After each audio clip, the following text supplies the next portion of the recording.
విశాఖలో ఒకే రోజు 9 ఐటీ కంపెనీలకు సీఎం చంద్రబాబు ఐటీ మంత్రి లోకేష్ శంకుస్థాపనలు చేశారు. ఇది రాష్ట్ర చరిత్రలో సువర్ణ అధ్యాయమని విశాఖ జిల్లా ఇన్ఛార్జ్ మంత్రి డాక్టర్ డోలా శ్రీ బాల వీరాంజనేయ స్వామి అన్నారు.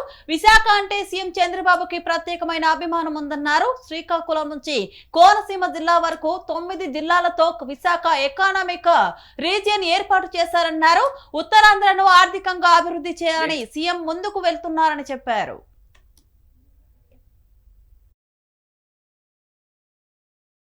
వీటన్నిటితో పాటు తొందరలోనే ఇక్కడ మనం ఓపెన్ చేసిన ఇంటర్నేషనల్ ఎయిర్పోర్ట్కి అనుబంధంగా ఏరోస్పేస్ యూనివర్సిటీ వీటన్నిటి కూడా అభివృద్ధి చేయాలనే లక్ష్యంతో నిన్న ముఖ్యమంత్రి గారు కూడా ఈ భోగాపురం ఎయిర్పోర్ట్కి సంబంధించి ఏరియల్ రివ్యూ కూడా సర్వే కూడా చేసి ఇక్కడ ఏ ప్రాంతాల్లో ఏమేమి పెట్టాలనేది కూడా నిన్న ఈ మీటింగ్లో కూడా వారు డిస్కస్ చేయడం కూడా జరిగింది.